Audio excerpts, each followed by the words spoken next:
Welcome to the Living Artist Podcast. I'm your host, Preston M. Smith.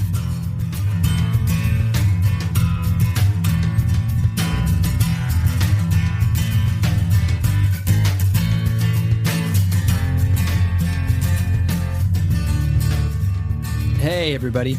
Welcome to the Living Artist Podcast. I'm Preston M. Smith, at PMS Artwork everywhere on internet land and socials. I want to thank you for landing on this podcast. Whether you're a professional artist, just getting started in the art world, a collector of art, or just consider yourself a creative person, this podcast has something for you. I like to think of it as a fun way to rant and talk to other creative people about living the life of an artist, surviving and getting ahead in the art world, and enjoying your life. But most importantly, not waiting until you're dead to make it happen. All right, let's get started.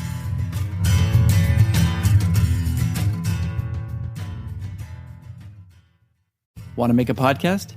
Spotify's got a platform that lets you make one super easily, then distribute it everywhere and even earn money, all in one place for free.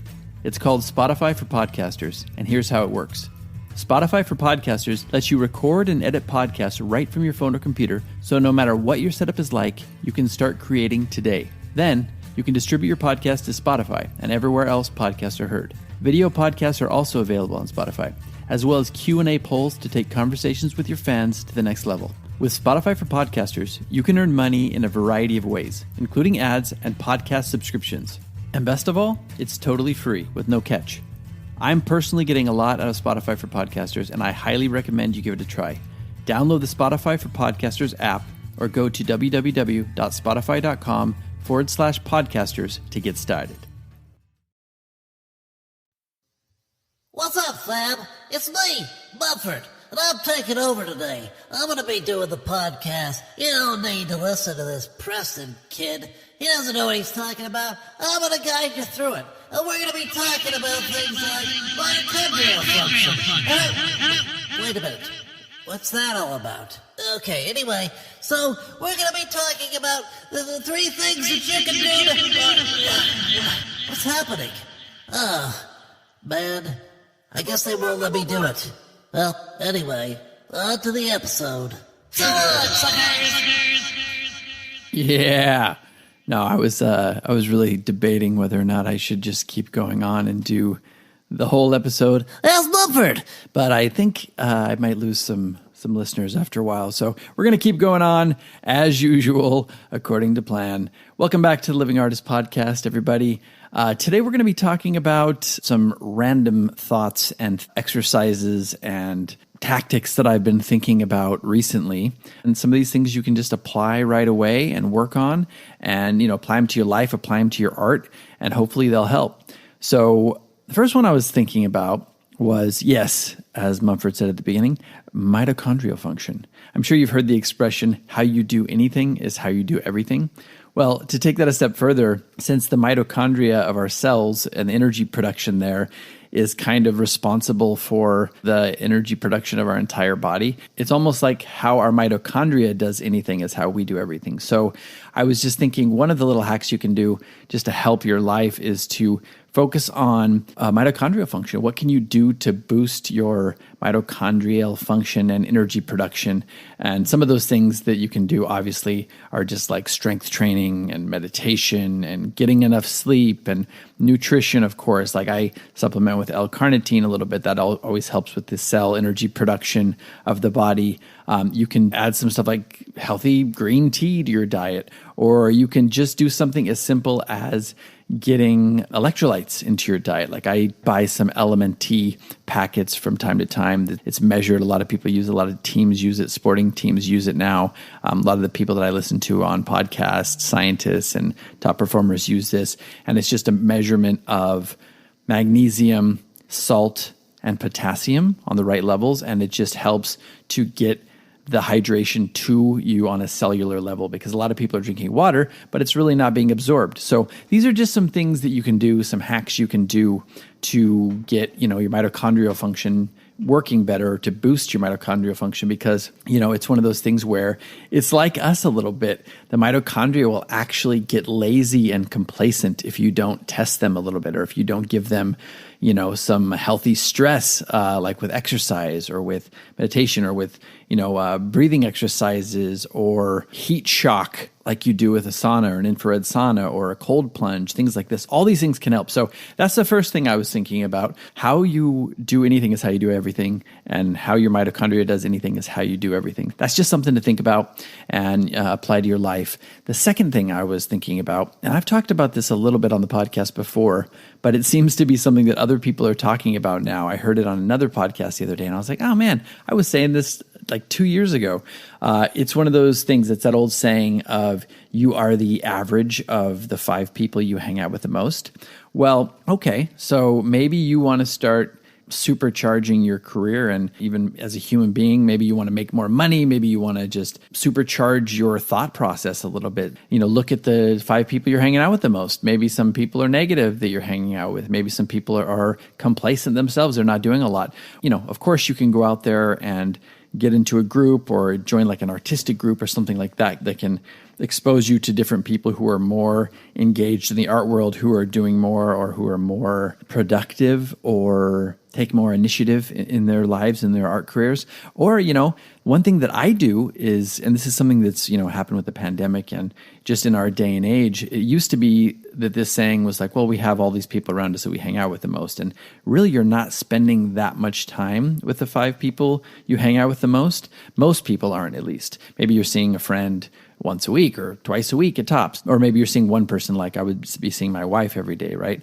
But maybe you want to increase some of that. And one way to kind of hack that is to expose yourself to more people through like podcasts or like YouTube or audiobooks. I do that a lot. Like I'll just go do a deep dive on somebody and I'll just kind of digest all their audiobooks and I'll listen to their podcasts and I'll absorb a lot of the stuff from there. And a lot of it is stuff that does overlap with being an artist, but it's not necessarily just about being an artist. It's about being, a high performer in some other category, or even a scientist, or somebody who's doing physical therapy or training or something like that. Something that I know that I can apply to my life that will also enhance my artistic career. So just focus on maybe hanging out with, I'm doing air quotes that nobody can see, but focus on hanging out with maybe 2 or 3 new people. Like start exposing yourself to podcasts. If you don't listen to other podcasts, listen to more podcasts. If you don't get audiobooks, maybe you want to get a subscription to Audible, or maybe you want to just watch more YouTube videos. There's so many things that are out there for free now that you can expose yourself to.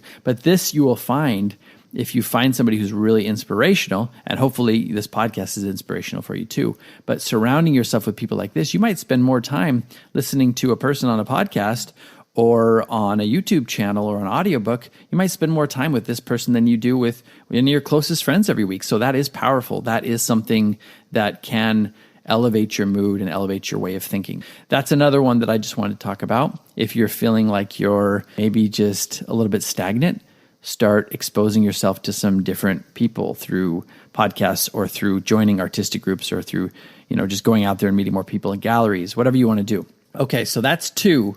The third thing I wanted to talk about was, and challenge people to do, is hone in on their story a little bit more and apply that. Like, think about your story as an artist, because really that's what the human brain latches onto more than anything, more than being like, oh yeah, you're a top performer, or oh my God, your art is so amazing. More than that, it's really about the stories we tell. And that's why movies are so engaging. That's why music is so engaging. That's why we've always passed down so much wisdom from different generations through telling stories. And I think that's how people latch on to artists even more than their work. Or let's say first they're exposed to your work, they might get even more engaged with your work through the story you tell about yourself, your journey as an artist. And whatever that means to you. Like one of the things that I had to figure out a while back was, well, what am I doing here with my art? At the time, I was just very focused on, well, I wanted my quality of my art to be great and I want it to speak for itself. But if I'm being honest with myself, I was being a little bit lazy with that. And so I had to kind of get focused in on what story am I trying to tell with my work, or what am I trying to do with my work? And that was that whole process of going from darkness into light, with not only with the colors, the theme of my work, but the theme of my life, going from a place where I struggled with drinking and, depression and stuff from childhood, but turning that into having more positive energy in my life and art. And that really reflected in my work. So once I really kind of honed in on that, it made sense. And that's the image or the story I was projecting to people. And if people want to ask me if they want to get into it more, on a one-on-one basis or through a newsletter or through an email, I can talk to them about it more. And a lot of times people will then resonate with your story and it elevates your art even more and they get really attached to it. So your story doesn't have to be that. It doesn't have to be like some dramatic turning from darkness into light. It could just be maybe you overcame some obstacles with where you were raised. Maybe you came from a different country and you had to learn a new language and come here and you had to relearn everything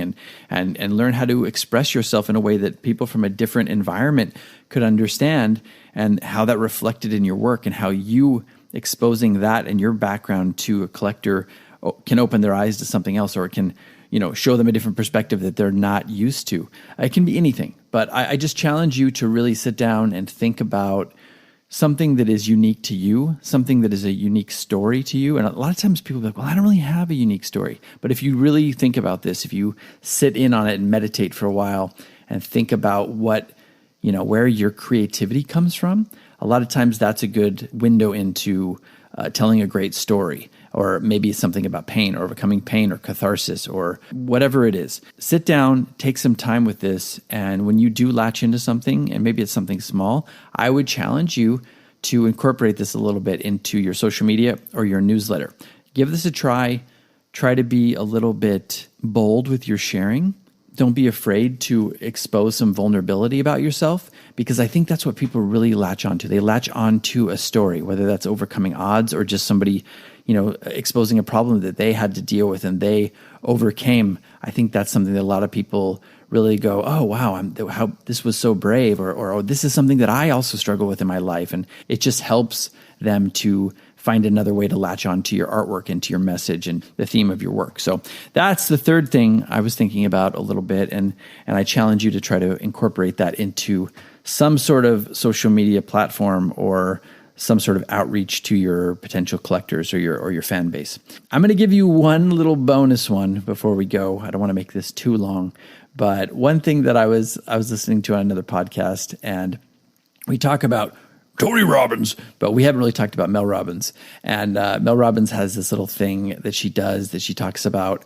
It's almost a little bit of a mindset hack, which I really love. And it's something you can do. It's so short. There's so many things and so many people that talk about positive affirmations, right, these days. Oh, just do affirmations in the morning and blah, blah, blah. Well, affirmations are great if they have some sort of foundation in emotion or energy. But a lot of times people are just saying an affirmation and there's really nothing behind it. Like they really don't believe it. Like if you're looking in the mirror and you say, I'm beautiful, like I'm beautiful, I'm talented, I'm strong. If you don't really believe that, these are just empty words, right? So one thing that I would recommend you doing is something that Mel Robbins talks about. I think she has a book about this as well. And that is the high five in the mirror. For me, it sounds like, whatever. I'm not going to do that. I'm not going to high five myself in the mirror. Pause for garbage truck. I always like to record these on Mondays when they're picking up garbage. Where was I? Oh, it's kind of like almost hacking physical contact too. She doesn't really talk about that as much, but we kind of need to feel that presence with somebody else. We need to feel that physical contact. We need to feel, the eye contact. Somebody believes in us. So one little hack you can do in the morning, just do this. And you can pair this with an affirmation as well. But once you really get that feeling going, it'll be more powerful. But look at yourself in the mirror, just give yourself eye contact and, give yourself a confident smile and just give a little high five to yourself in the mirror. I like to make contact with the mirror so it feels like you're like high-fiving yourself. And I know it sounds ridiculous, but it kind of works. I remember the first day I did it, I was like, oh man, I do feel a little energized. So, hey, whatever works, we're always trying to find ways to improve our mindset. I talked about the mitochondrial function, and how you do anything is how you do everything. Well, these little things, these little tweaks, these little hacks, these little tips and, tactics and whatever you want to call them. These little things, just applying some new stuff each week can really just turn into huge amounts of progress in your life and your creativity and your energy levels. And if your energy is increased, your creative output's going to increase. And if your energy is increased, your attitude's going to increase. You're going to feel better with people. You're going to connect more with people. If you're conveying your story better to people, people are going to latch onto your work. And if you're high-fiving yourself in the morning, you might find after a week, hey, I kind of feel a little bit better about myself. These things add up. It's a cumulative effect. Hopefully some of these things have resonated with you. At least one of them has, maybe two. Start applying them to your life. Just start applying them to your work. Start applying them to your mindset. I'm always looking for things to give me a little edge or to just get me through the week, because sometimes it's hard. There's a lot of competition out there. There's a lot of stuff that we are feeling pressured to do every day, day in, day out, whether that's social media, whether that's applying to galleries, whether that's, trekking your work across the country or across the planet. So anything that gives us that edge or gives us a little bit of an energy boost to get that done more effectively, I welcome. So hopefully you like this. Got another interview coming up for you, I believe next week, so stay tuned for that. Hopefully you really liked my interview last week with Kelly Huang. She's amazing. So if you haven't heard that, go back and listen to it. And hey, thanks for listening to the podcast, everybody. Hope you're having a great week. Hope you're feeling creative, feeling good. And if you're not, start applying some of these things to get a little more energized in your life. We will see you on the next episode. That's right. I'm back and I'm taking over. They can't keep me down. I was just man. God, why is the band always trying to keep me down? Anyway, so long, suckers.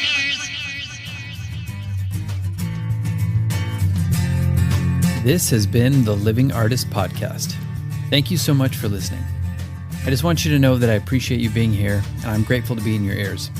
Your art and creative life on this planet is meaningful, so thank you for sharing it with me.